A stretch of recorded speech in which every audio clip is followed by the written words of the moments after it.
Yes, there are a lot of other podcasts out there about gaming and current events, but none of them are this cool. This is Alt F4. Alt F4. Video games and current events are our life. It's what we live for. Are you ready? Let's do it. And now your host, a coffee-loving, scotch-drinking, cigar-smoking gamer. This is DuperZo.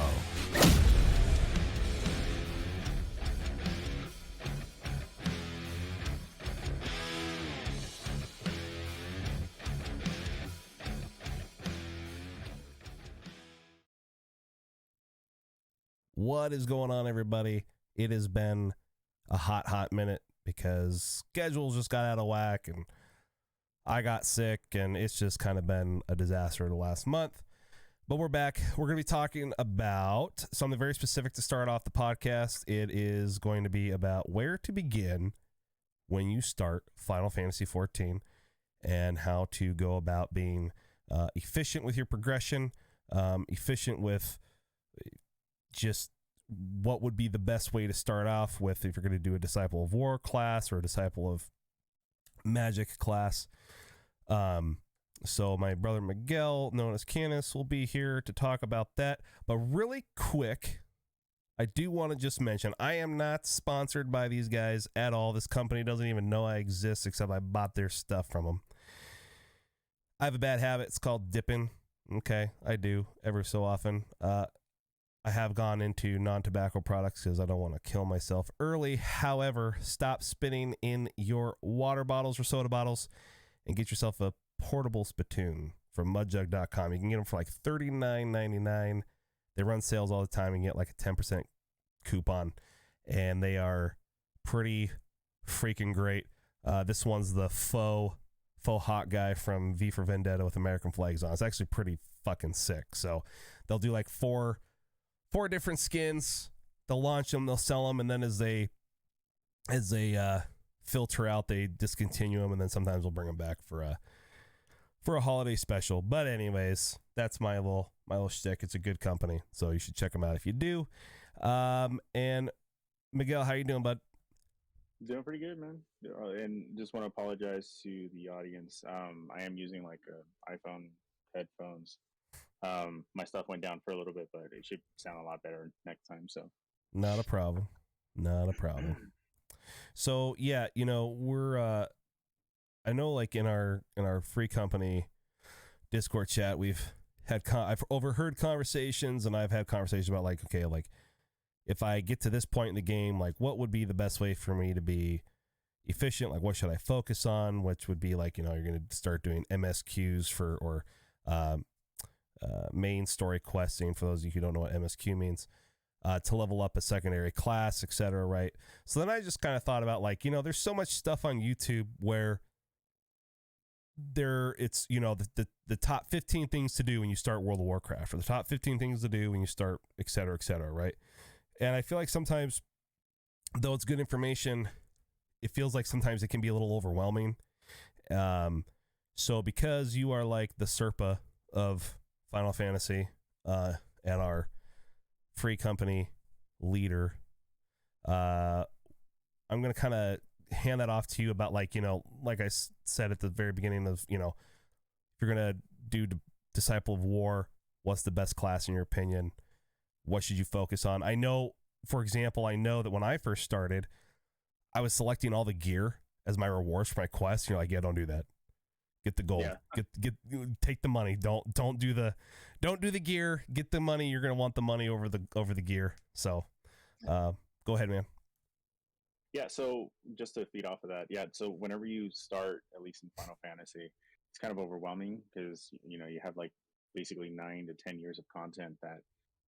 Which funny that you say that. I think 2 days ago is the anniversary of Final Fantasy, like its 9th anniversary. Officially of 14 to the public of 14. Yeah. Jeez, that's right, because it came out on the PS3, right? Yeah. Well, it got re-released on the PS3, and then it was still active, obviously, on the PC. But the original, like, first Final Fantasy, when it first went down, Yoshi P, which is the director, kind of just wanted to start, fresh, and basically destroyed 1.0, which is just the, again, first version. Then 2.0 is what we're dealing with and enjoying now. But yeah, so today's, or 2 days ago was its 9th anniversary. I actually had a screenshot and picture of my character. I think I put it on the yeah Discord. with all yeah, I saw that on Discord with all your what's it called, the pre-order exclusive items stuff, yeah. Oh, I forgot cool. Sorry, Wait, what? I forgot to do the little beep when I said the F word. Oh well. Yeah, no, so it was pretty cool to have the to have that picture. So I thought that was pretty cool. But yeah, so just a run off. So obviously 9 years of content, very, very, very, very, very extensive, stupid, like just long, and it does throw a lot of players off, and absolutely it does affect a lot of people, especially like if you're a WoW player coming into the Final Fantasy realm. But yeah, just to go off of that answer. So Disciple of War and Disciple of Magic, it just depends. It honestly, every class is very optimized at the moment. So really, it's what is more comfortable for you. So it's depending on your play style. Say for instance, if you're more of a range kind of person, you're like, you know what, I don't really want to mess with magic. I could still do, Disciple of War, but be an archer, which eventually turns into a bard. Or you could be a machinist, which that's its own subclass itself. It doesn't have a beginning class, um, but you do start off with some classes in the beginning. They're pretty limited. They're not really like extensive. Right. Like you get the paladin, you get the warrior, but I believe they're just called gladiator and marauder. Um, if I, like, just for an instance, because I'm more of like a up close kind of person, I would rather choose the marauder class compared to the paladin or the gladiator class. Just because you have the survivability, you have strength, you have the power, probably the best tank that I say is like probably the best tank. But Paladins has its power, it has its pros as well. You have good coverage shields. You can cover other people with shields. You also have a chance to heal people as well. So um, everything about the classes themselves, again, it's just depending on your play style. So Right. again, mine's up close and personal. So warriors, amazing. And if you're looking into more of the DPS class, as of right now, from my understanding, I want to say Reaper is up there at the moment. Um, but a lot of these classes are closed until you get to a certain threshold in a story and, of course, leveling. So that's why I kind of want to start from like the very, very beginning, which pretty much is like what data center you go into, right? Because that's actually a big deal. And data center is like what server you go into, right? Right. So depending on the servers you go to, you got to be very careful. Some servers are like RP oriented, so you have to be, like very careful with that one. And then there's some that are just complete elitists. So if you go into those, you really have to know your stuff, or people are really going to call you out. And then there's servers that are out there that, are very beginner friendly. And Yeah. those are kind of like the ones that you definitely want to gravitate to, because your character could be transferred to any data server. So if you feel like, you know what, maybe I do want to talk to girls in the game and do some stuff. So then you go to the RP server.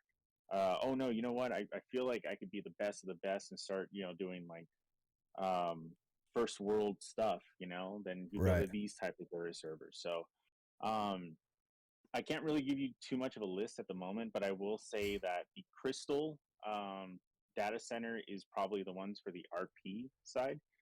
I forgot which one is the hold on, I got my notes right here.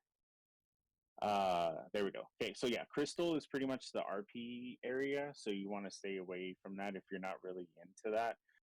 You also have the Aether server, which is probably the elitist. That's kind of the best way I put it. Those are the people that are just elite of the elite. They're the best of the best. You know, they come out of there. And by the way, if you are from Crystal, and if you are from Primal like myself, and Jet as well, you will find amazing players is there. There you might even find world first players there. Right.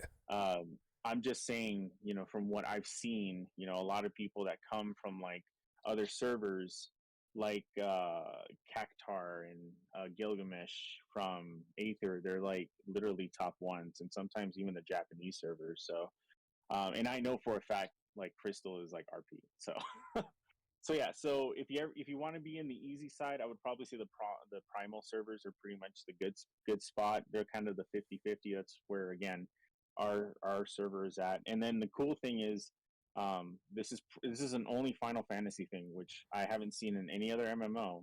But you could actually go to these other servers. That's the best part. Like you Right. don't have to pay extra money. You don't have to do a character transfer. You literally could just go to your server and then go to that server. Yeah, and by then changing the there data you go. crystal, right?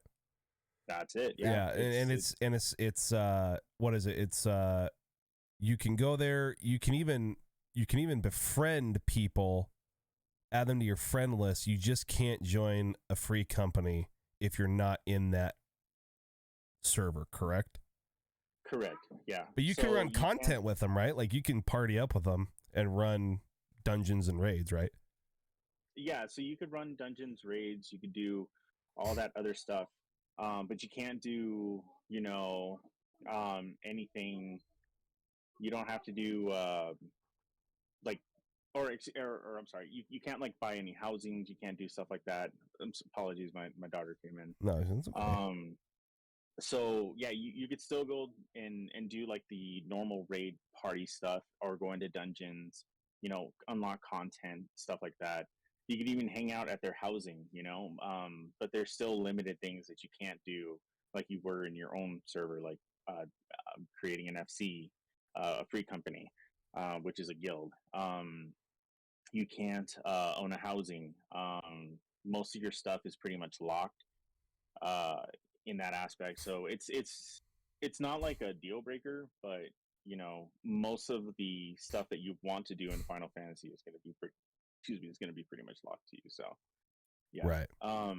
So it's like a social purpose only.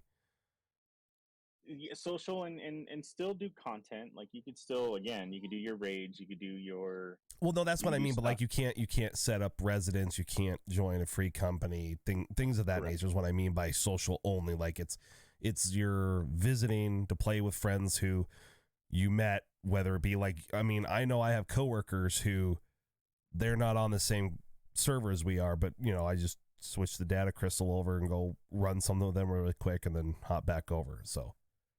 Correct. Yeah, no, I'm sorry. I thought you said like the social part was the data. Yeah, no. No, you're good. Right. So that's pretty much spot on. Except what you're talking about using the crystal is only within the data server, or I'm sorry, within the actual primal server. I'm talking about actual data centers. Like you could actually travel to the other centers, like crystal and stuff, that you have to do in the actual main title. Oh, okay, yeah. Yeah, so that's not crystal related. Like you can't be in game while you do it, but you could still do it. Pretty much. Gotcha. So, okay. See, I didn't know you could do that in the data center there. Okay. Yeah. They just recently added that 6.0 or 6.1. Sorry. So that's something that's a lot of people are really enjoying. Can you go to European servers? As of right now, from my understanding, no. I don't think you can go into. So it can only be the country actually, that you're in. No. You're right. I lied. Yeah, you can. You can actually go to the European data centers and the Oceanic data center that just came out, and also the Japanese data center. Yeah. Okay. Like Gaia. Yeah. But let me say this as well as a disclaimer. I could be wrong. I just know that there is a window. I haven't actually tested it myself, but I know the data center, at least for the North American side, I could definitely say 100% that you can go to the other two servers. But for the European ones, I'll find out. So okay, cool. So now we go on to race. So there's from my understanding right now, 7 races. So each race basically, back in the 2.0 realm, there was a reason why you wanted to be a certain race, kind of like how World of Warcraft has like their race plus stuff. So, um, as of right now in Final Fantasy, it's not like that anymore. So they do have it, but they don't have the other abilities at the moment to where it's that much of a huge difference if you had this class with this certain race. Got it. But if you do go into final, there is, like I said, there is 8 races actually. So you have your humans, you have your elves, kind of like every other game. You have your Lalafels, pretty much like your dwarves. You have your Makote, which is a half human, half cat. You have your Rogadins, which is pretty much like your big behemoths. You have your Ara, which is your dragon folk. You have your Hogart, which is your kind of like a humanoid lion. Yeah. Yeah, and then you have your Viras. That's and right. Your Viras are like your bunny people. So each one of those, it doesn't really, like I said, have that much of an issue. Like you could just choose whatever race you want to play as, but that's when you get into the portion of like what class do you want to work with. So like I said, it just honestly just depends on like what feels more comfortable for you guys. Right. Every class is 100% already pretty much user friendly. Even if you play on the controller side, like myself, like I have my Elite 2 that I use when I play Final Fantasy, which by the way, do not buy this controller. It's garbage. No, they gotta wait for that PlayStation Pro. Yeah, I know that Because Sony knows how to fucking make a controller, man. Imagine, time out, really quick little side note. Imagine being in this generation we are of consoles in 2022 and your controller still fucking takes batteries. Sorry. Yeah. Continue. That was but you know what? I actually like the normal Xbox controllers, like these controllers. These are still pretty, yeah. they're dude, so good. I have the new Xbox. That's this right here. And it is like it does. I will say like that's why I'm really glad that Sony did what they did with the Dual 5s because dude, those controllers feel like it actually feels like you're holding a nice controller now. Oh yeah, no, I like how bulky they feel, but like I was just going with the Pro, or I'm sorry, with the Elite 2s. You got scuffs on that too? They're not working. What's up? You got scuffs on there too? On your thumbs? Oh, like the little pad? No, yeah. These are just little like Xbox thumb pads that, okay. that I had. No, but like the bumpers don't work well. Like they're like losing, I don't know, response, and it's like, dude, these are horrible controllers. So yeah, so like even if you're a controller user on Final Fantasy 14, you're just as good as the people that do the mouse and keyboard, and there's a whole debate about that, but I disagree, but okay. Yeah, that's what I'm saying. Like there's a whole debate about that, and honestly the good thing about it is everybody kind of just shows off their stuff as long as like you understand like how to do things in the game, obviously like mechanics wise, which I'll explain later, and like how you know your rotations. It doesn't matter if you're on a controller or keyboard, like you're optimized 100%. So. Right. But like, can I just, when I said that I don't agree with that is, so they made it very intuitive. So like when I go from my computer and then I go upstairs and I just kind of relax and just, play on the PlayStation. Okay. The ability to do what you need to do control wise is fluid. Like it works. Like it is very user friendly, 100%. However, having to talk for me, right? Like I love that I can have everything right here at my fingertips on the computer. And then I have my mouse that's a free roaming device to select what I need if I need to, right? Because having to like hold the trigger, do like shit, where did I stack those? Like, okay, that's right, triangle or square or circle to hit my, you know what I mean? Like for me, that just, I would say that that's the only disadvantage that you guys have by playing on a controller is that you have to toggle through, your hotbars in kind of a, I don't want to use the word clunky because it's really not. It's just not in the most desirable way, let's say. Yeah.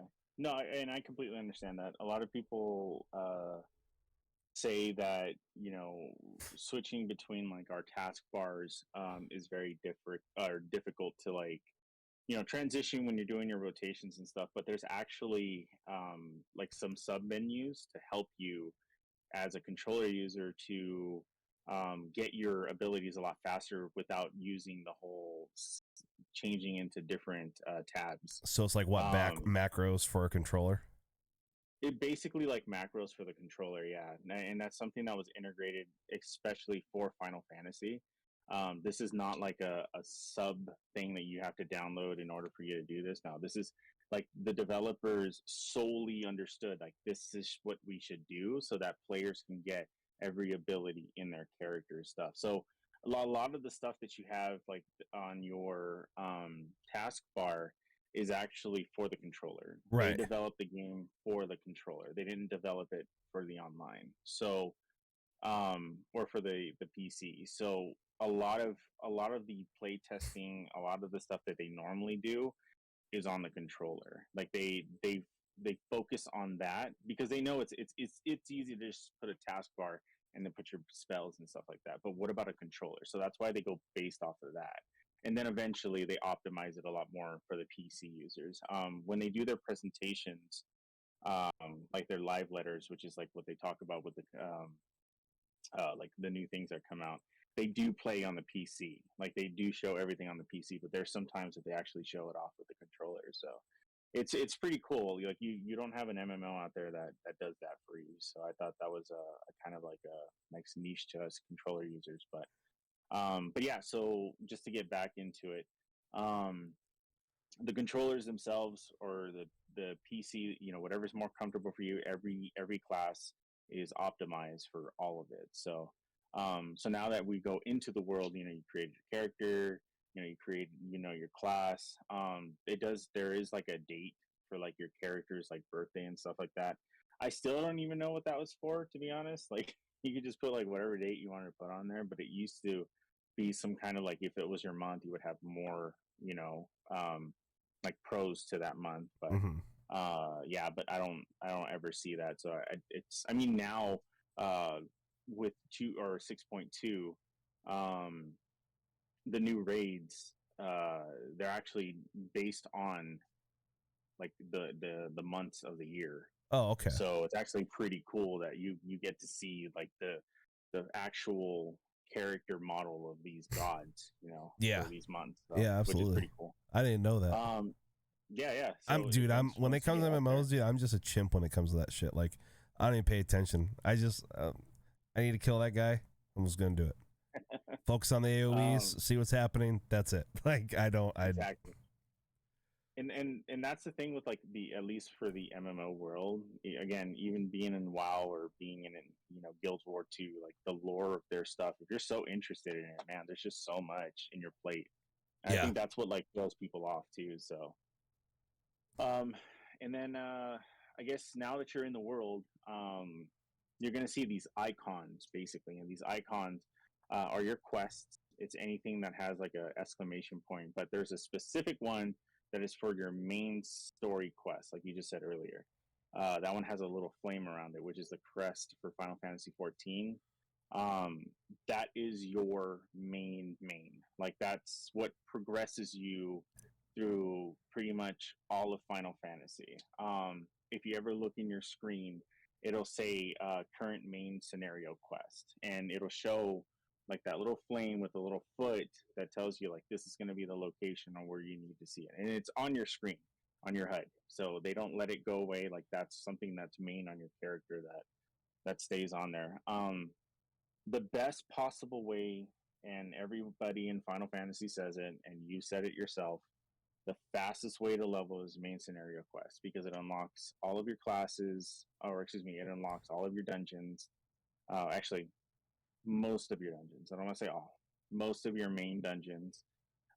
It does unlock your content. So if you want to like get a mount eventually by level 20, If you want to, change your clothing, your Mog Station stuff, all of that, it's all locked behind the story itself. So it's very important to do that. Now, when you get to like certain points, like little thresholds, like level 15, level 30, level 50, in between those, you'll get big major things, right? So from level 15 or at least to level 20, you get your first mount. Which is a pain in the ass to get, by the way. Yeah. That really irritated me, get my Chocobo license. That was some BS. Well, it's actually easier now. It's not. It was 10 times harder back in the days. Like you had to do fates and all this. Yeah, stuff. you had to do fates. Then you had to turn it into the free company of your choice, and then you had to like give in the seals. And I was like, dude, this is just give me my Chocobo, man. Like it's not like that anymore. It's not like that. Like you just literally get your grand company, do the first quest, you got your license. I hate that. It's so dumb. I know, dude. I was so mad too. Like I'm smiling right now, but like I'm angry on the inside. Like there's like a well of fire going on right now. Because that irritates me. Oh my gosh. You're a new player? You don't even know what it was like. Exactly. And it's so sad when you start saying that to people now. You're like, damn, dude, how old am I? How old am I really? Like, I'm saying that now in an MMO. Like it's not even real life situations. But so at level 15, you start your first dungeon. You start understanding your class a little bit better. Depending on if you're a tank, a DPS, or a healer. You also get introduced into like your actual queue times, like every DPS hates, which that's just going into dungeons. You'll find out that tanks and healers are the fastest ones that go into dungeons, which that was kind of a main thing that I would like to make a suggestion towards the end of like when we're done talking about like what to do in the beginning. I'll give you kind of like my opinions on what you should do. But yeah, so there's that, and then by level 30, you start unlocking your new jobs. You start getting like instead of a thaumaturge, you become a black mage. Instead of a gladiator, you become a paladin. Like these are the main classes, which again, it's another situation I'm kind of pissed off about, is that it literally leads into that, right? But back in 2.0, it was you had to be a paladin, but you also had to level like monk or something. It's something different to level 15 just to unlock paladin, or a white mage has to level with scholar at 15, and then you would get white mage, or I'm sorry, conjurer. That's what I'm saying. Like now playing Final Fantasy is so much easier for a lot of people because you didn't have to do the grind that we used to do back in 2.0, right? Even till like 4.0, like it was a grind. So, but yeah, so main scenario quest is like the main thing that I always tell players as well to do, and then you have your sub quests. You'll have like an icon that's blue. Again, everything has a question or exclamation point. So you have the blue quest. Those are very important subclasses. So something that to unlock a job, or a job again is a class, or unlock a certain ability, or maybe an emote, or you'll have some that have like a plus sign next to them. Those are usually like subclasses that have me a potential dungeon that you haven't unlocked, that you will be able to unlock. Yeah, to be able to do like extremes and things like that. Extremes and things like that. Yeah. So those are really, really, really important. And then you got the ones that I myself still haven't done, which are just the golden exclamation points. And that's just like side quests that you could just do to level your class. It's very, very minimal experience. It's very, very minimal guild. Guild is the currency in the game. So I kind of just don't care to do it, but some people out there are completionists and they want to make sure they completed everything in the map. So that's another thing that you get to do. And like you just said earlier, when you do your main class, you can do your subclasses as well. So in other words, maybe Black Mage wasn't the thing for you. You're like, you know what? I've done 30 levels of it. It just doesn't feel right. I want to do something different. Mhm. Perfect. You go, unlock it, grab your stuff. And by stuff, you just grab the weapon, do the quest, and you immediately turn into that job. Now until you get up to level 30, that's when you get its crystal, which again, the crystal is if you upgrade to a paladin or a warrior for any of the Right. main classes that turn into that. So yeah, so eventually that happens, and like you just said earlier, it levels faster too. So you can get back into the game as fast as you can because these classes automatically get a 50% extra buff when you do the class. And again, these are your sub jobs. This isn't your main job. It's your Right. sub job. Your main job is always going to get the dirt of the dirt experience. But your sub jobs will always get the best. So that's why you could level every single class for one character, which by the way, that is the biggest thing I will tell absolutely everyone. You only need one character. You do not need to have multiple characters. Yeah, this isn't World of Warcraft. This is World of Warcraft stuff. Yes, no. One character does everything for you. If you want to do two characters, that's because you're into the trading of the game, like making gil, making money, making stuff. Or you just finish the game completely and you just want to redo it with a new character. Absolutely. But that helps out with people in the budget area as well. Instead of spending $14.99 for the actual game, you could spend $12.99 for just one character. So it helps people to actually save that extra couple bucks. Right. So you don't have to have multiple characters. And for you new players, one character. It's overwhelming when you start having multiple characters. If you really like that race, just do what I do and spend $1,000 on mog station items like the potions that are $10 to just change your race. And yes, I'm pretty sure I spent $1,000 on that stuff because I race change like every single time. That's Since my the game has thing. come out, yes, it has probably been $1,000, if not more. And I think you're kind of lowballing that, dude. Yeah, just a little bit. It's because the wife is on the other. That's right. Yeah, you have your weekly. I need to be a Lalafil again.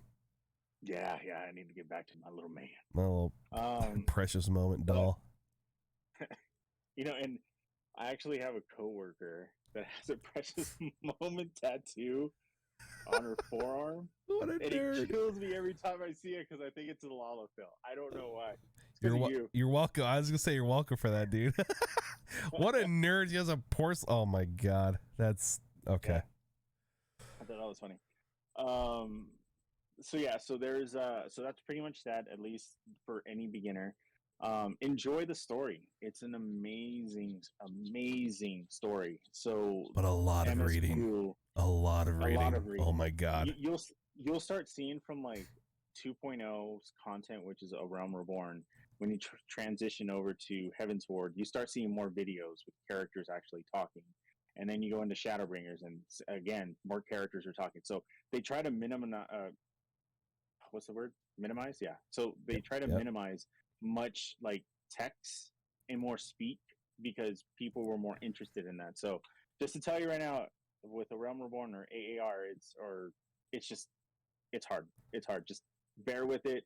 Try to read as much as you want. If you don't, skip it. It's fine. But you are losing a lot of the meat of what Final Fantasy is basically providing you, at least in the story wise, if you are into the lore. And then once you get to that level 50 threshold, you start unlocking raids. And now these raids are like the hardest of the hardest for that content at that time. So if you're a level 50, you'll be doing like the trials of like Bahamut. You would be doing, the trials of the quote unquote primals of like the Ifrit and things like that. Quest. Yeah. So that's all something that you get to deal with during the actual MSQ. But when you want to do the raid stuff, again, those are the side stuff, and you get to do it with people. And then that's pretty much it. I mean, a lot of the stuff, I will say that if you do go into the game and you start selecting the rewards, please select the money. Do not select any gear, not select any other stuff. Just the money, because by A Realm Reborn all the way to the end of its a cycle from I think it was like a 2.8 before, or 2.6 or 2.8 when it stopped. You can make a mill in Gil just with doing that alone. Don't spend any money. Just sell all your bags that you'll get for Gil, and you will see a mill automatically in your stuff, guaranteed. So that's why I've told every new player, if you have a chance, run dungeons multiple times so you can level, but you'll also get their gear. And that gear is way more valuable than the gear that they give you into the game. So when you go into the actual dungeons, you'll see things drop. Need on it, greed on it. That greeting, that could be that potential class that you're going to do next time. Save all your gear, especially the green stuff. Don't try to sell it off or do anything crazy with it yet. Just keep it so that you have at least something, so that when you do transition to that class, you don't have to spend the gil. You know what I'm saying? Right. So that's where all of that comes into play. And then using your retainers, which are pretty much your storage units, to manage all that stuff. And then once you get it to level 50, right? Because that particular gear could be worth for another class. There's certain classes that actually use the same gear. So that's what I did on my first playthrough. I did Gladiator and then I did Warrior, because they shared the same gear. So I didn't have to go and spend any gil. I already had the gear, so we're good. So if you have any DPS classes, save your gear. It'll tell you in your gear if it's Disciple of War. That means it's for all classes that are Disciple of War. If it's for magic, it's all the magic, until it says Paladin, right, Gladiator, or so on and so forth. Then it's specific for just the tanks and so on and so forth. So that's a main advice I always tell new players: save your gear, especially, and then level every single one of your classes. It's very tedious. It's really crappy. I will tell you that it benefits you. When you get from 1 to 50, make 50 as your marker, and then get from 50 to 60, and then 60 to 70, 80 to 90, so that you don't have to spend from level 1 all the way to level 80 just so that you're like, dude, you're just grinding this out now. Right. And then you have to save all your gear.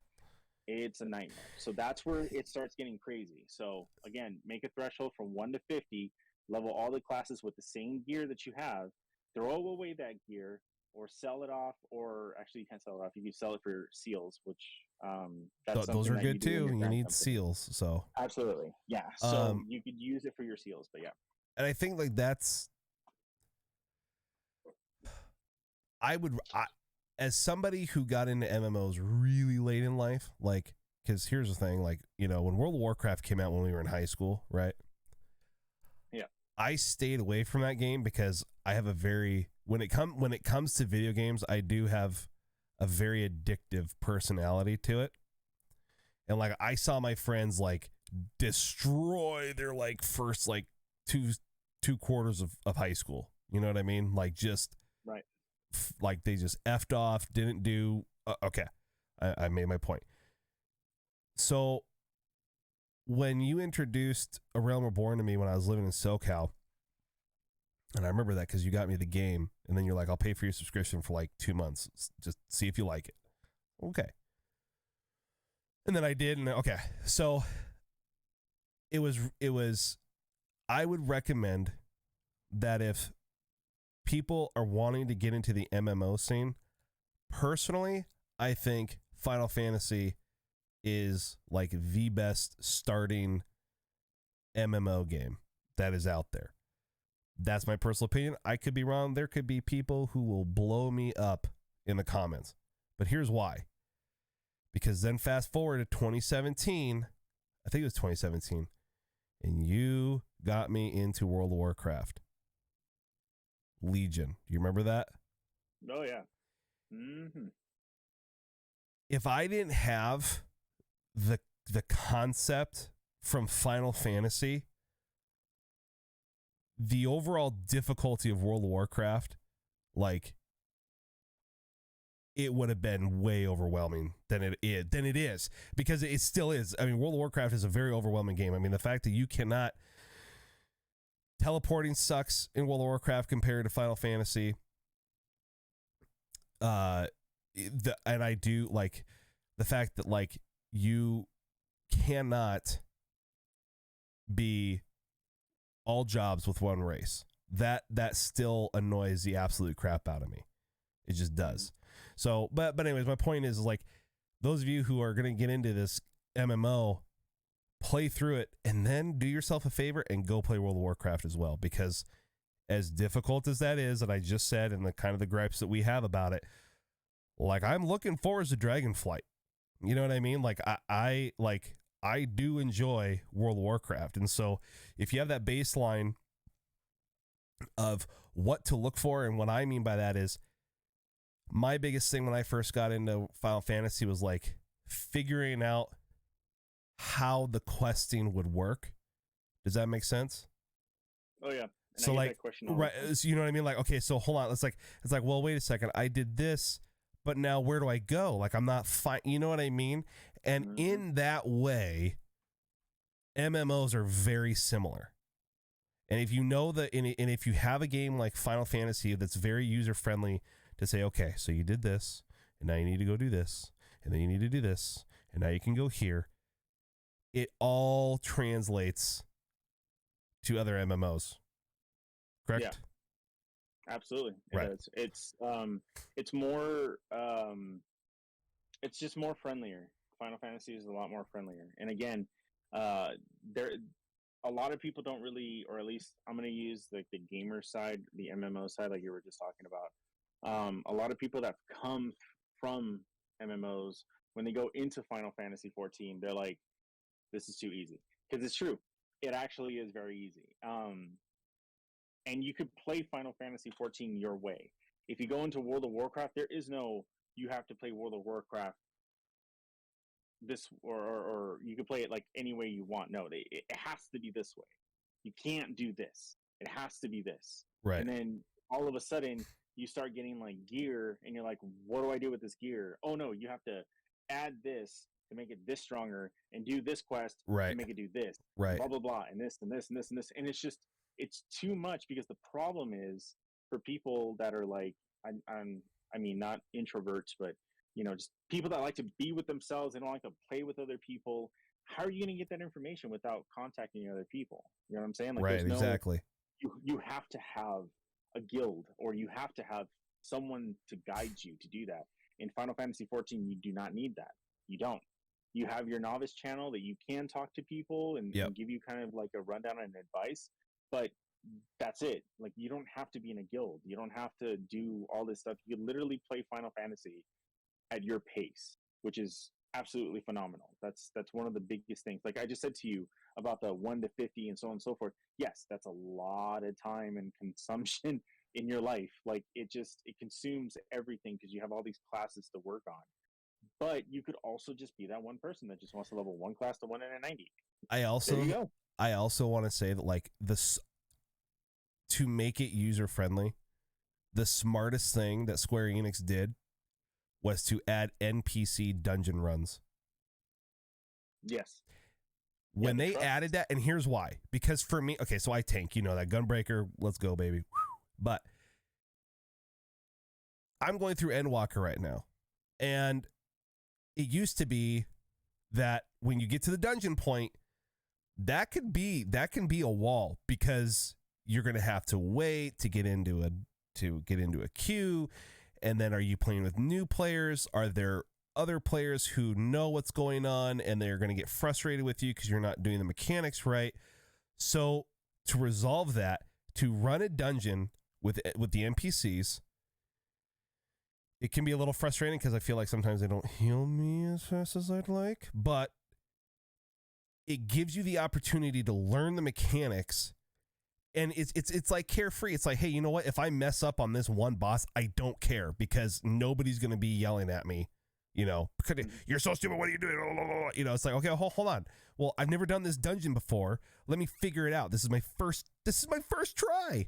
So the fact that, like, you can go in there and just run it And I'll tell you what, running it with the NPCs, I notice the surroundings a whole lot more about what's going on and how the mechanic works because, an added bonus, the NPCs will move where you should go when something starts to proc.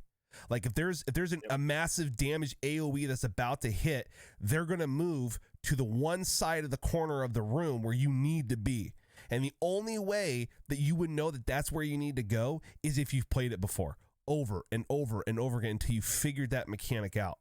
And so I just feel like quality of life, Square Enix really just, pays such good attention to the community and does things that benefits them, not just the company. Right.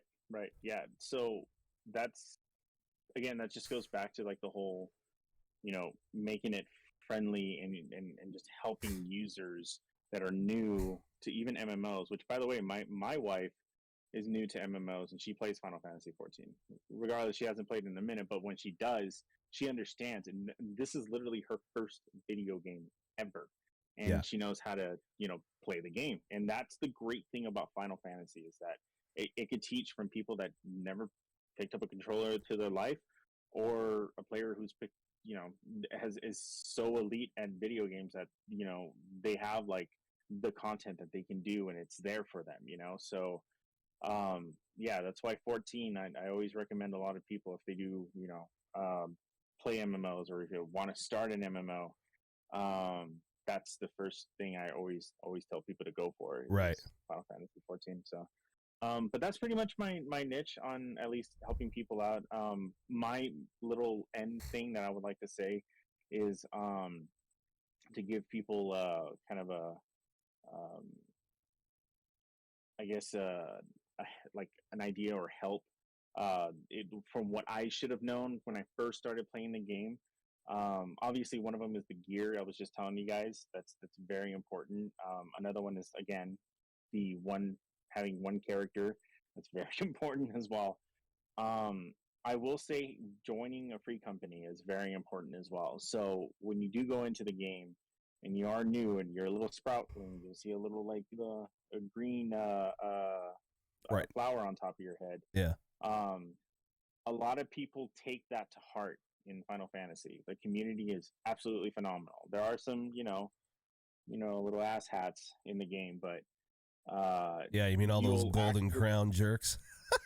you will get some really good-hearted people that will be willing to help you for everything. And joining a free company will help you out because it benefits you as well.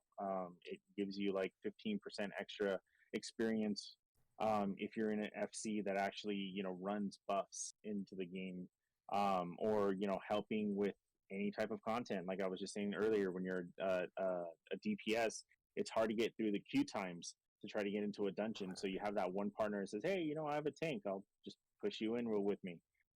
That's a ticket in there as well. So and then you grow a community of friends. Like I said, I've been playing Final Fantasy for so long. I'm still friends, and he's in my FC since the first time Final Fantasy came out, or for Final Fantasy, what is it, 1 or 2.0. He's still in my FC. He and I still talk. He and I still have the same ideas. Zhao. Oh yeah. Yeah. So he and I, his name's Ryan. He and I have been playing for ever since the beta of 2.0. So it in that friendship, it like every time I go to a new FC or anytime he coming back from his rut, because sometimes he like leaves for like 5 to 6 months, like I used to, and like I do. And I'm like, hey, this is what you missed. This is what's up. This is the FC I'm in. Come join. Let's get you going and get you back up. Yeah. I mean, it's that kind of like friendship doesn't go away. It doesn't go away. I mean, that's how I met you too, right? Call of Duty, like back in the days. Call of Duty 4, man. Yeah, dude. And then we did all the Army of 2 runs and shit. Army and 2 runs. Yeah, exactly. So it's just that type of like community. You get that in Final Fantasy. So that's one big thing I tell all new players is don't do everything on your own. join an FC, enjoy being part of something, and have that community on your back so that they could help you to get through these contents faster. Um, and uh, and yeah, I mean, unless there's any other questions or anything, it like I said, Final Fantasy is pretty self-explanatory now. It does help people way more than if you were in Guild War 2 that actually just came out on Steam, by the way. And World of Warcraft, BDO, Black Desert Online, like all those games are so horrendous with their new players that it just kicks everybody out. Like it's just no point. Final Fantasy welcomes everybody in. I mean, that's why they Yeah. have 25 million concurrent players. So I mean, that kind of tells you something. Right. Exactly. So Well, awesome. And I do want to make one side note that I think Final Fantasy could take a lead from World of Warcraft in, because I was actually just talking about this the other day. I wish that you could do transmog runs on Final Fantasy by yourself. So like, World of Warcraft, if you're a level 90 and you want, so for example, like the Black Rock Foundry gear for both the Warlock and the Warrior class is pimp. It's pimping. So I went over there, boom, and you're just one-shotting the mobs. You just run it. You just run it to get that gear, run it to get that gear, run it to get that gear. I just wish that they would do that so that you don't have to share a role for RNG for gear with a bunch of people during a raid. You know what I mean? yeah. So they do that. They do? You can run content by yourself if you want to. When did they add that? Is that recent? No. I mean it's been a thing since 4.0, I want to say. Oh, well then I'm just stupid. What do I know? No.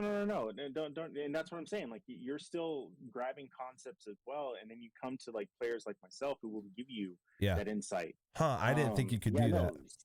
So you can do transmog or glamour gear is what we call it in Final Fantasy.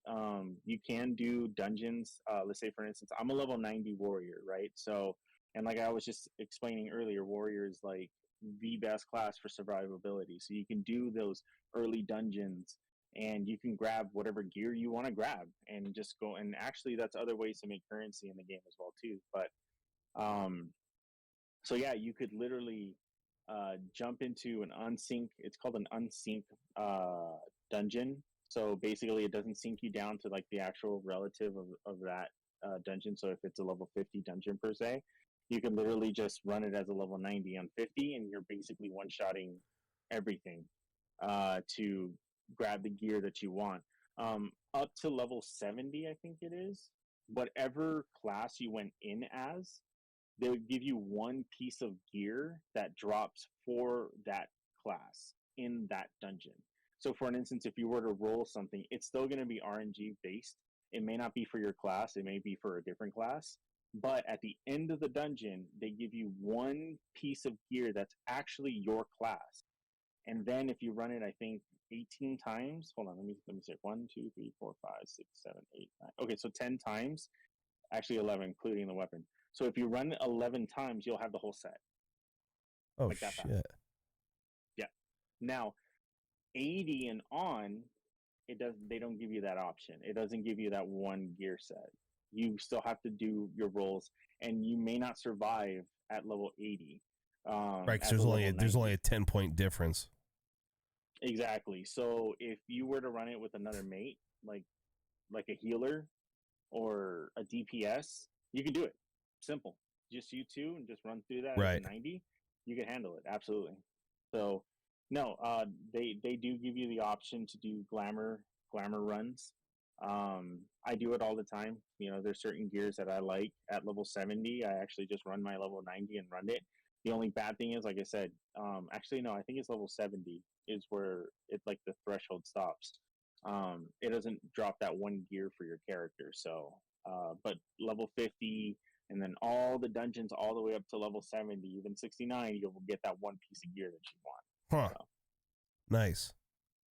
All right. Well, I'm glad I know that now. 15 and on.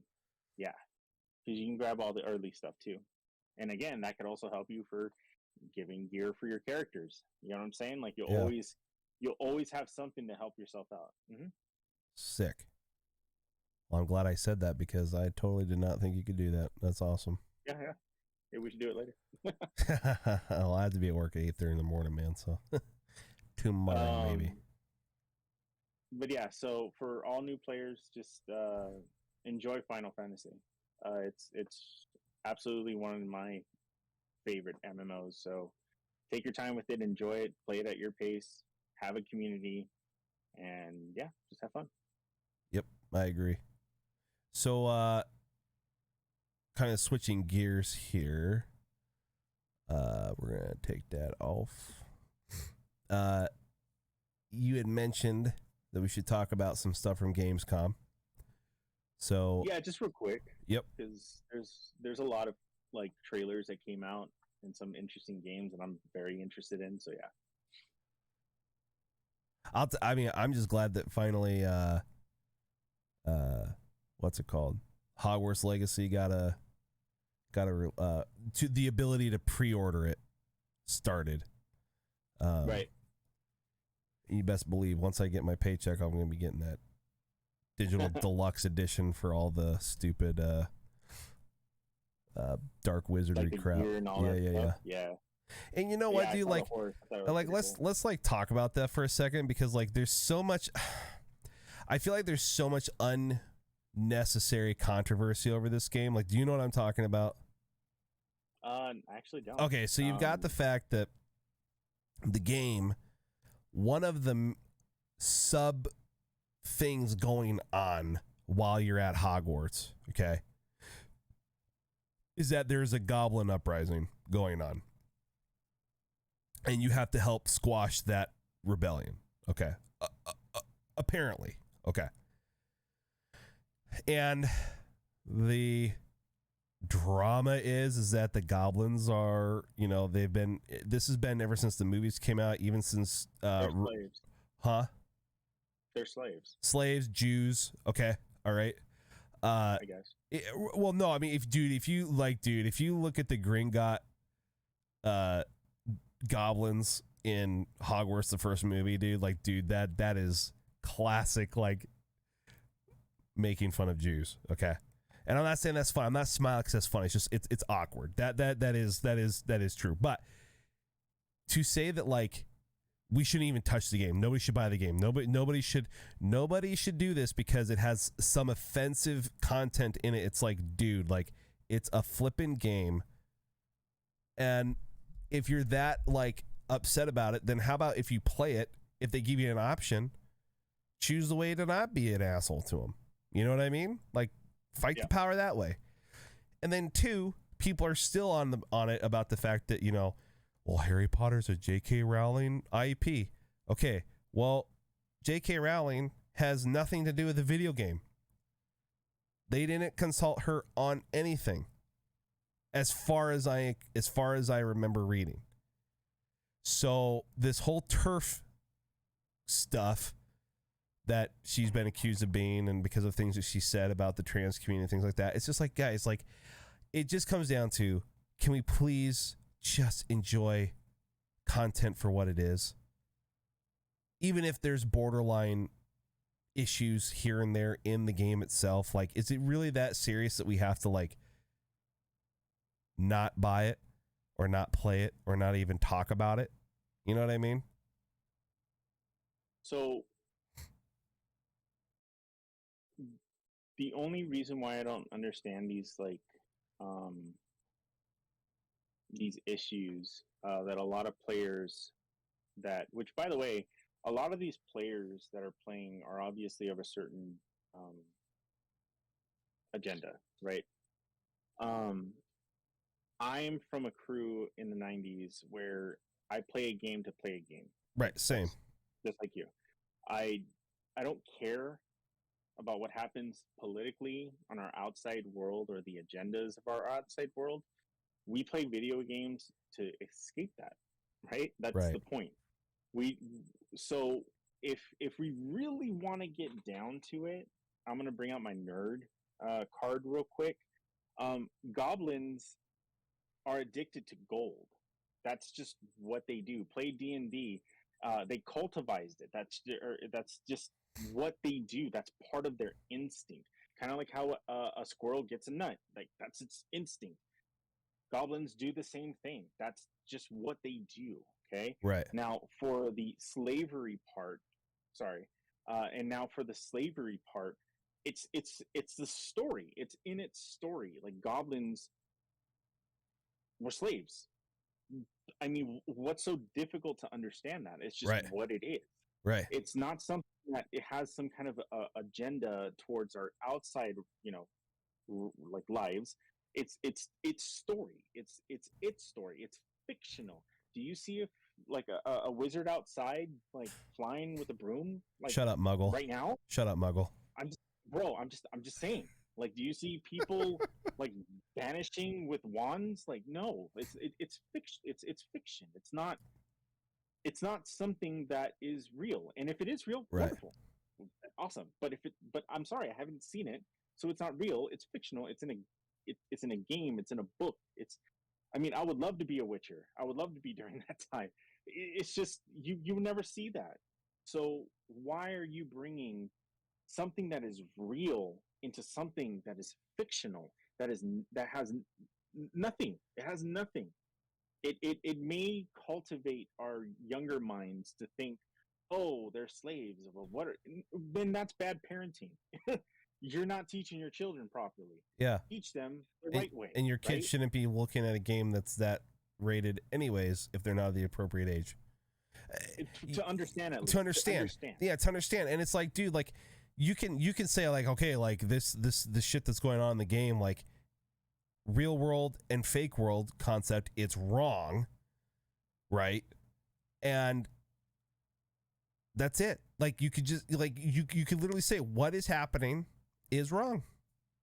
Yeah, that's it. So, but you know, it's like, dude, like but they would have no problem going to watch a movie about the Holocaust. Like, let's put Schindler's List out there, right? People would go see Schindler's List. Okay, well, that's a pretty graphic movie.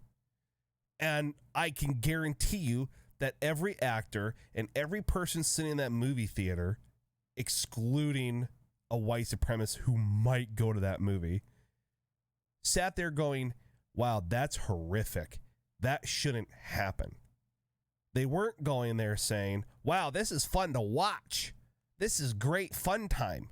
You know what I mean? Like, there's a difference. Like, you can go and consume content and still say, hey, that's pretty messed up that's happening to this group of people. But it has no bearing on history. What? That's history, though.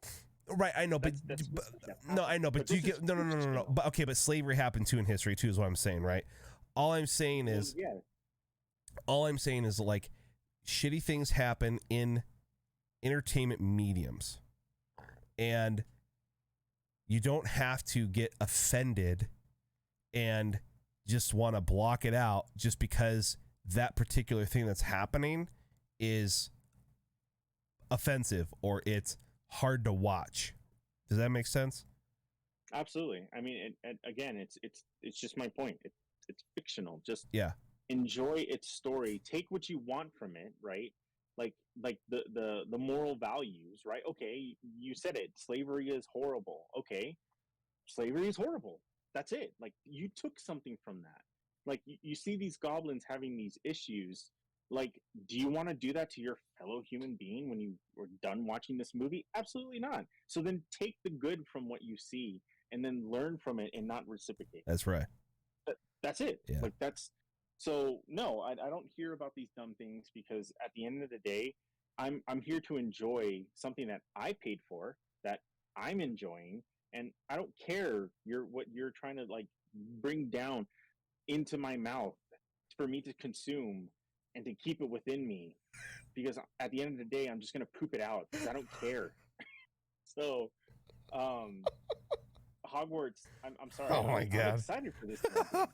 Yeah, me too. Yeah, absolutely. I'm excited for this game. Like, I can't wait. My wife and I are huge Harry Potter fans, just like yours. And it's like, dude, when we heard that Hogwarts is coming out, and she gets to create her own, little character and enjoy this like breathing. I think the biggest thing is that we get to travel in the castle of Hogwarts. Like, Yeah. Yeah, and it's during a cool period of time too, like in the 1800s. Like, like dude. just like and what I mean by that too is like the old clothes and like just lanterns and shit, like rustic things, like it's cool. It's going to be a fun time. And I cannot wait to go full Slytherin all their asses. Oh yeah, I'm going Slytherin too. Well, hopefully, if that's how that works, I don't know, dude. If they, they've even said it's him who makes the decision. But they said that your course, like you choose your destiny in that game. So if you get, I don't know, I don't know nothing about this. I'm literally like, you didn't watch the trailer when the game first got announced. Why? I am waiting to enjoy everything in February 2030 or 23. Like, I'm literally just, I don't want to see it. I don't want to know it. I've seen a couple things and I'm like, that's it. I don't want to know it because I just want to ingest everything. Okay, fair enough. That's how I work. Mm-hmm. Yeah, absolutely. You nerd. That's why I don't know any about this dumb thing that's happening. But yeah, so what about Dead Island 2? Oh my god. Dude, it's such a okay, no, I'm not going to say that. It is not. I don't know. I've never found enjoyment in the Dead Island games. I never found enjoyment with like Left 4 Dead. It's just not my. I get why people like it. I do. Okay. But I, when I saw that, I was like, okay, well, that's cool. And I'm happy for them. Yeah. I'm kind of 50-50 with it. I played Dying Light 2, which is a good game, by the way. And they're very similar. I wasn't impressed. I kind of just like bought it and just haven't played it, and it kind of sucks because I spent all that money on it. I feel like Dead Island 2 is probably going to be the same. I mean, it literally been thrown by 3 different companies. Like, I don't want it. I'll take it, but we'll see what we do with it. And now it's having an official release date just out of the blue. Like, it literally was just announced a couple months ago that Dead Island may be coming back. And then all of a sudden we get the Game Awards. Oh, hey, it's back, and we're doing it next year. It's like, okay. We'll see. So I'm gonna wait for a deep sale, to be honest. Just like Gotham Knights, I'm doing a deep sale on that one too. So yeah, that looks cool, but it's janky, bro. I'm sorry. I actually saw the video for that one. It's janky. It ain't no dude. It ain't no Spider-Man. No. Dude, I wish, as much as I love like the Arkham Knight games, okay, I wish that the Batman games played the way Spider-Man plays. Oh yeah. Like it. Oh yeah. Dude, like when they did Spider-Man and then Spider-Man Morales, like, dude, like they made it freaking cool, like it was legit. The Batman games, even though good story, and I mean, dude, Mark Hamill's Joker is, for lack of a better word, no joke. It just, dude, the combat, man, I just was like, dude, I can't. Some of it was just so cringy. Yeah, I don't mind the Arkham Knight story. I think they did pretty well, and I'm glad that they brought back Mark for Joker, but even that was really janky. So, and it took forever for a lot of people to actually even play that too, because their computers couldn't run that shit. So, so Gotham Knights, I'm kind of in that same realm. I'm kind of scared about it because like my favorite superhero in the DC world, which is Nightwing, is in there, and it kind of looks dumb. So, yeah. Anyways, yeah, you look like you're gonna have a coronary.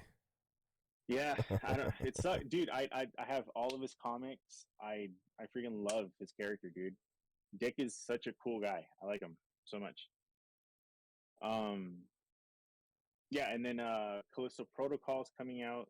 I think they had like a really big trailer on that one as well, which I cannot wait because I love Dead Space. Yeah, I know. I don't know how you feel about that one. I mean, we Oh, did Dead dude, Space we 3 did together. I did the podcast on that. The first right. first 2 episodes.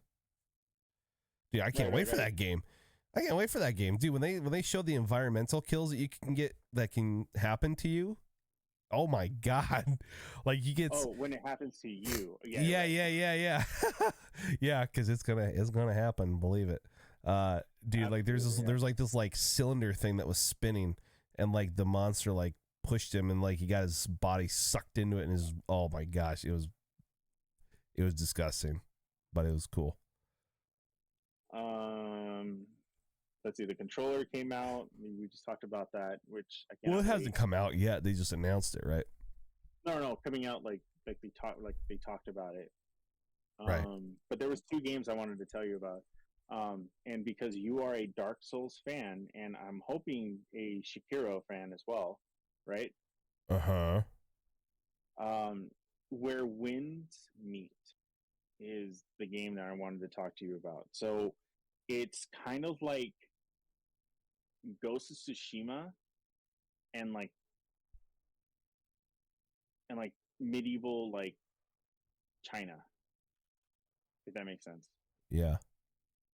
Where winds meet. Where winds meet, yeah. So it's the level of like Ghost of Tsushima, right? Like just the badassness of Ghost of Tsushima, but in Chinatown, like just or realm. Sorry, it's just like Dynasty Warriors kind of stuff, bro. Like we're talking about hardcore, like, oh, dude, I'm excited for it. When you see the gameplay for it, when you see the artwork for it, it blows your mind. I'm like, dude, I cannot wait for this.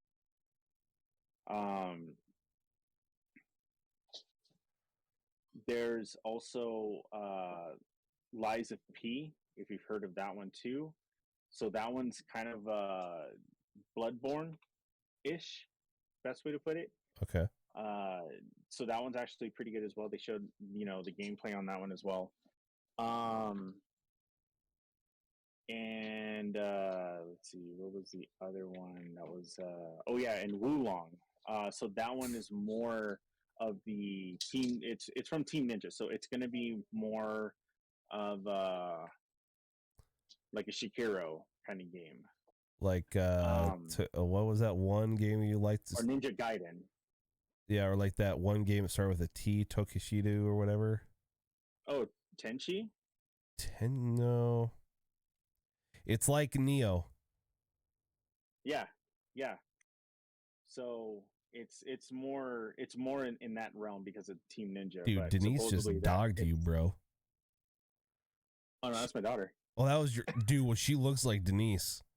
I totally thought that. Yeah, bro. She walked. Dude, you need to go slap her, dude. She walked right by. She literally, look at me. Oh no, you can't. My camera's on. Dude, she like wide eyed, like kind of like gave you like a little dirty look. Oh really? Yeah. Well, I'll bite her later. No big deal. I thought that was Denise, dude. I was like, wow, okay. Listen. Yeah, no, that's a little one. And then what else? Hideo Kojima. I thought his new game was coming out, but it's a podcast, so we're all screwed. No, we're not screwed. Dude, he's gonna take over the platforms. And then dude, there's no way. Okay, hold on, time out. As much as I love Hideo Kojima, bro, there is no way that man. You want to take over the platform, dude? There's nobody that's ever going to be bigger than Joe Rogan. I guess you're right about that. Period. Joe Rogan is the number one, and there is no. You can get top 10 if you want, Hideo, but there ain't that number one slot's never going away from Joe unless he stops. Maybe in the gamer world. No, that's this podcast. What are you fucking talking about? Yeah. One day. That's pretty much right. I'm sorry about that. My bad. Yeah, come on now. Get with the program. So yeah, that's pretty much. I mean, my main staple for Gamescom. I think that just came out. There are some other games out there, but whatever. Nice. Yeah, and then I know, did they push back Forspoken again, or was it just like some new trailer? It's a new trailer. Forspoken. It's already been pushed back. It's been pushed back for next year anyway. So Yeah, no, I know. I just thought maybe they might have. No, it was just more of like more gameplay, but it's like I don't know, man. I'm kind of 50-50 on that game too. Yeah, definitely a sale, and is honestly like, and I don't want to like. Okay, we all talk about how we want new IPs, like original IPs, right? Yeah. But I'm not gonna lie, dude. A lot of these new IPs suck. Yeah. Like it's not, and I'm not like, look, like the game hasn't even come out. But what I'm saying is like, from what I have seen, you know what I see happening to that game? Year and a half, 2 years after its release, it's a PlayStation Plus game. Yeah. Yeah. You know what I mean? Like, I mean, for F's sake, dude. There's just, it's not. I mean, there's definitely a like when I saw the trailers, there's definitely a like me waking up agenda to that. So I was kind of, I don't know, 50-50 with it. So easy. What? I just woke up. I know. Stuff that I have to eat, you know what I mean? Yeah. Jerk.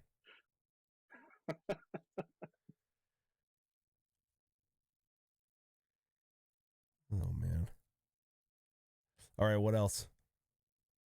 I think that's pretty much it. I was just looking at all the other stuff, but I don't think there's really much that I would probably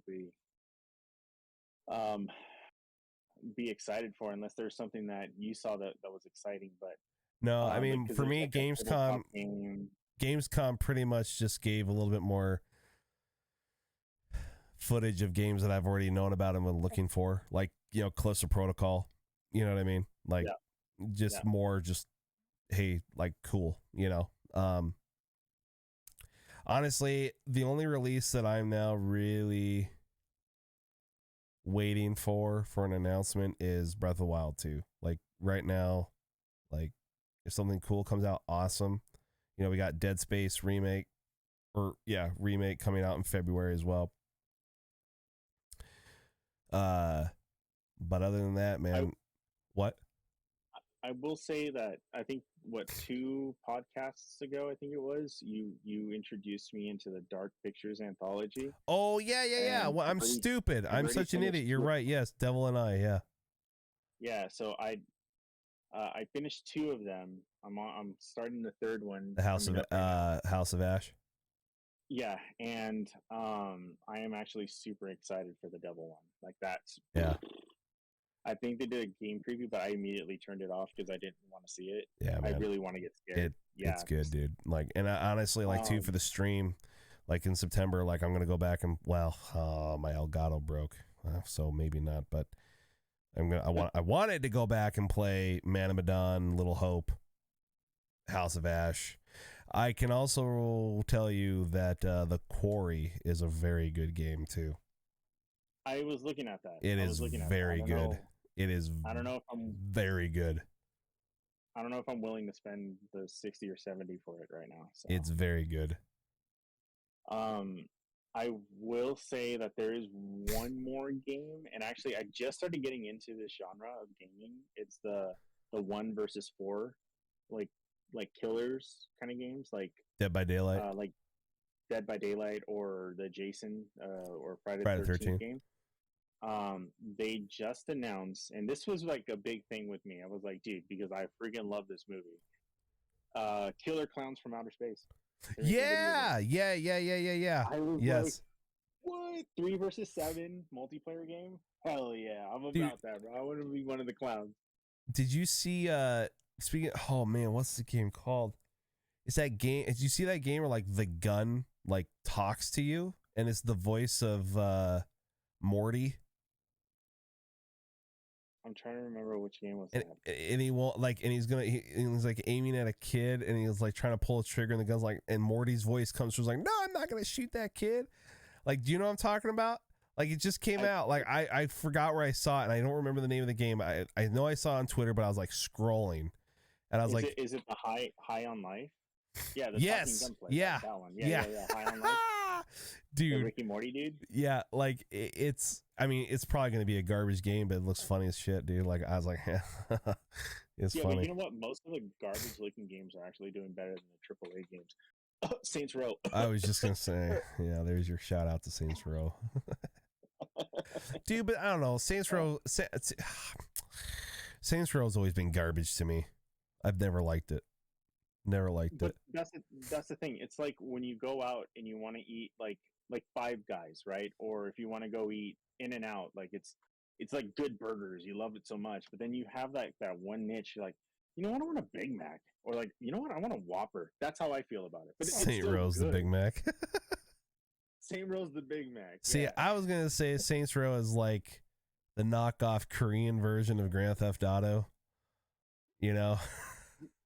Yeah, but I'm pretty sure there's a knockoff one, anyways. Yeah, there's a knockoff of the knockoff of that knockoff. Especially for GTA. Oh yeah.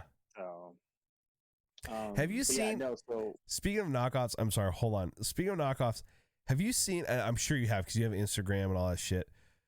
Like, dude, like there's this mobile game called Mafia or whatever. Okay, where you could build your guy up to be a level 1 to a level boss. Okay. Did you notice? Do you know what I'm talking about? Mm-hmm. He's Sam Fisher Splinter Cell from Double Agent. Wait, what? Okay, so the character model of level 1 criminal, he is bald, he has the gray wife beat on with the orange prison pants, and he's got the little cell phone shit on his back, and I'm like, how the hell has Ubisoft not sued these people yet? Is this the mobile phone? Yes, for the mobile phone. It's always an ad. I always see the ad all the time, and I'm just like, dude, how did these people not get sued yet? I'm trying to remember what game was that. It's called Mafia something. Mafia City? Maybe. No. I think I've seen. I'm trying to see it right now because I'm looking for it. Because there used to be. Yeah, it's Mafia City. Look at the cover, dude. In the back, the guy standing next to the boss that's looking over the paperwork. That's Sam fucking Fisher, bro. In Double Agent when he's in prison.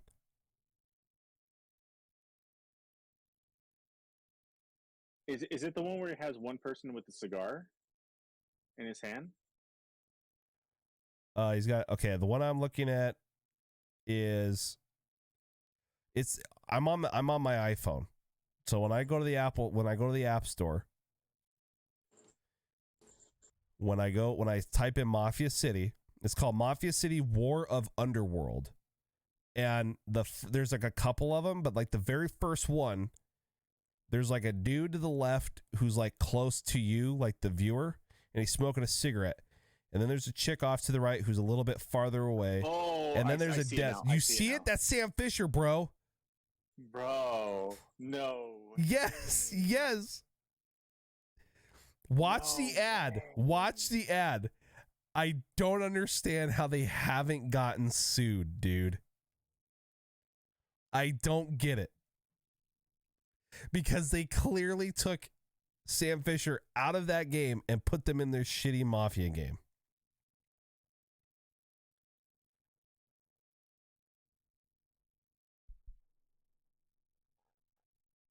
I'm looking at this.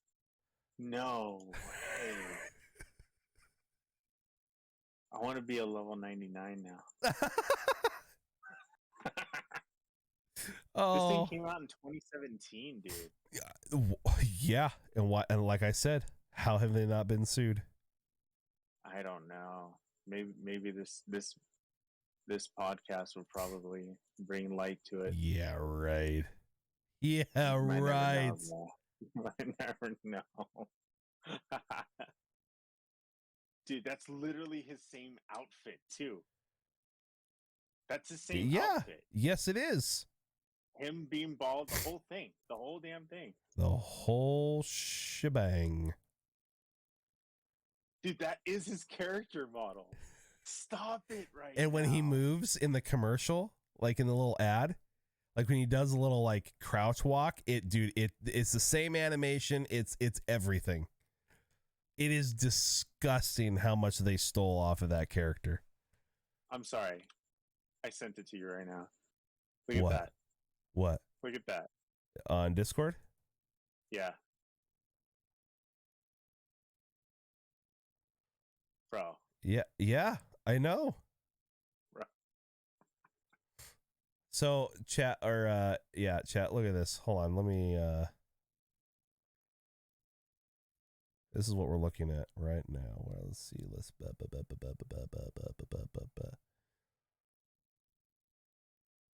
where is oh goodness gracious me. There we go. Look at that. That is Sam Fisher from the video game Double Agent. Mafia City War of Underworld.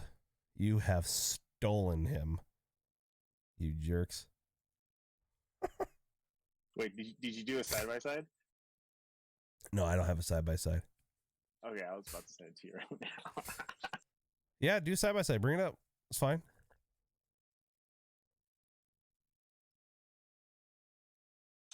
I just had it right here. Oh my god, dude! Stop it! Wow. How are they not? I know, Ooh. dude. Like it was literally. Like, do you remember Jay and Silent Bob Strike Back? Yeah. I had the moment that Chris Rock had the moment at the end of that game, or at the end of the movie when they pull out the lightsabers, and Chris Rock is like, "I think George Lucas is gonna sue somebody." Like, I literally, I saw this on my break at work. I was like, "Dude, I don't understand. I don't understand." Bro, it's exactly side by side, bro. Yeah. Look at that. Yeah. Oh yeah. Yeah. He even has the logo on his pants. Yeah. The same logo. I know. Everything. I know. I know. Disgusting. How are they not sued? I don't know. And how many people have seen this game? Millions at this point, since it's been out since 2017.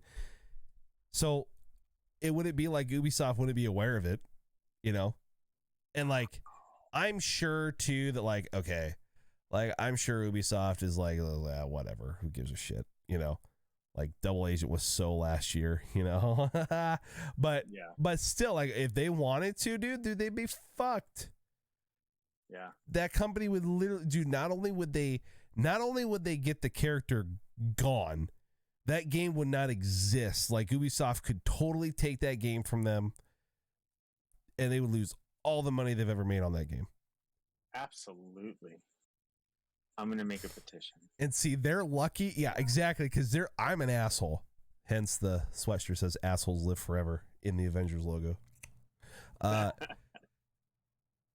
an asshole. So if I saw that, I'd be like, "Oh, dude, you're done. You're fucking done. Fuck you. You're done. You're done. You're done. You're done." And now I own you. I own your house. I own your car. I own your dog. Like, dude, honestly, like IP theft and art theft, like digital art theft, really pisses me off. Yeah.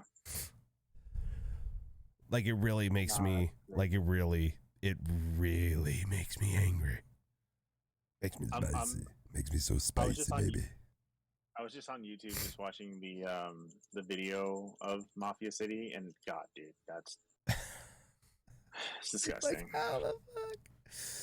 Oh shit. Yeah. I'm glad I wrecked your night. Yeah, thanks. Appreciate it. You're welcome. Happy to do it. But yeah, man, I mean that's pretty much all I've had for today. Oh, yeah. I just want to talk about Final Fantasy, and then you had some games. So is there anything that you would like to discuss before we head over to our free company Discord? No, just to tell everybody that if you do want to play Final Fantasy, you don't have to pay for it. There is a free trial. It allows you to play from level 1 all the way to level 60. It does let you do the first 2 expansions for free. You are limited. You can't join a free company or a guild. You can't whisper to anybody, which is like private messaging somebody. You can't own any housing. You can't own. I think that's pretty much it. I think one of the major points of like what you can't do, but you still have the power to play the game and see if it really fits your style, and if it does, you can pay that $12.99 to subscribe and unlock all of its features, and then obviously buying the game, because you do have to buy the game separately with all the expansions, which they have a complete edition for I think $40. It's either $40 or $50 at the moment. So Totally worth it. You literally have every game for that price, and the amount of savings, because each expansion is $40. Yeah. So because I'm actually looking at it right now. So if you go to Steam and buy the Endwalker standard edition, is $40, and that unlocks all the games, gets you all everything. You could even do the complete edition. That'll give you the online Final Fantasy 14 with no, I take that back. So they give you a starter kit for $20, so you can play up to Endwalker, and then you have to buy Endwalker as a separate expansion. So you get $20 worth of, I want to say, 7 years of content. And then when you're done with that 7 years of content, you have Endwalker, which is the final edition, and then you get, you can play that. So, absolutely. Yep. All right, dude. Well, thanks for doing a podcast. I appreciate it, as always. Absolutely. It's always a pleasure. I appreciate you and your crew. When you say that you're part of the crew, like, you understand that, right? So you're basically congratulating yourself, you asshole. Don't people do that? Yeah, they do. Narcissists do. Okay. Oh, my bad. You have pictures of yourself too in your bedroom, don't you? You're like, oh. No, it's on my iPhone. It's on your what? Like my display on my iPhone. Yeah. Oh man, that's funny. All right, dude. I'll see you over there in a few minutes, and thanks so much for hanging out. I really appreciate it, man. Absolutely appreciate you guys. We'll see you later. All right, bye, buddy. All right, guys, that's the end of the podcast. Thank you so much. I appreciate every last one of you. And yeah, it was a fun time. And we're going to put this out on Monday, and hopefully we'll get another one in next week. So look forward to that. And you all have a great night. Appreciate all of you. You've been listening to Alt F4. DuperZo is a coffee-loving, scotch-drinking, cigar-smoking gamer, and always will be. We hope you enjoyed the show. We know we had a blast. Make sure to like, rate, and review the show. And we'll be back soon. Don't forget the gamer tag and Twitter account, DuperZo. And Twitter for the show is Alt F4 Podcasts. Y'all be cool. See you next time.